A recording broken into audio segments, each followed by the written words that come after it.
ඉරිදි ප්‍රාතිහාර්ය පාණ්ඩිකයෝ ඒ යසෝදරා උත්තමාවිය භාග්‍යවතුන් වහන්සේගේ සිරිපා වන්දනා කළ මේ ආකාශයට පැන නැගිලා මේ ආකාශයට පැන නැගිලා එක වගේ භික්ෂුණීන් 1000ක් මවනවා.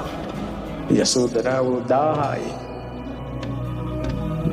1000ක් ඉඳලා එක්කෙනෙක් වෙනවා. අහසේ සක්මන් කරනවා.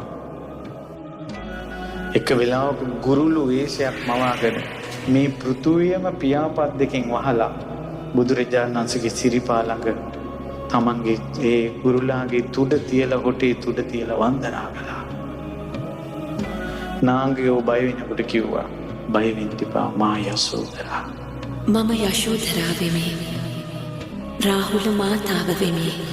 ඇතෙක්ගේ වේශයක් කරන් කුංචනාද කළා ඒ යසෝදරා 이르දී දසදහසක් ලෝක ධාතු වලට කුංචනාද හඬින්ද ඒ යසෝදරා අපි උඩ ඉඳලා මොහොත බලනවා වගේ බිමේ ඉන්න හිට අහසේ මොහොත පේනවා. ඒ මොහොතේ පීනන ලොකු මාළුවෙක් වගේ යසෝදරා එකපාරම ඉර මඩල අතට අරගෙන පෙන්නවා. සඳ මඩල අතට අරගෙන පෙන්නවා. යසෝදරා ස්ත්‍රියකගේ ආනුභාවය බලන්න ඉරහඳ අත ගන්න මේ යසෝදරා ඊට එකපාරම සද්දිවිඳුගේ විමානය මැව්වා. සද්දිවිඳුට හිතා ගන්න බෑ හරි චක්‍ර විමානේ මේකද තවතිසාව මේකද කියලා හොයා ගන්න බෑ. සද්දිව් විමන මැව්වා. සද්දිවිඳු විදියට පෙනී හිටියා. දෙවිවරුන් හොයා ගන්න බෑ ඇත්ත සද්දිවිඳු මේද මහා බ්‍රහ්මයා විදියට පෙනී සිටියා. සියලු බ්‍රහ්මියෝ වැන්දා. බ්‍රහ්මියෝ දන්නේ මේ බ්‍රහ්මයා කොහෙන්ද ආවේ කියලා.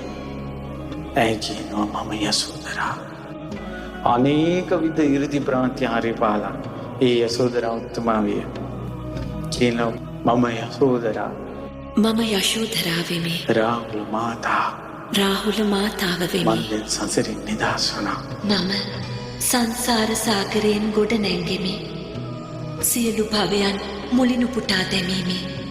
මතු ජාතයක නූපදිමි.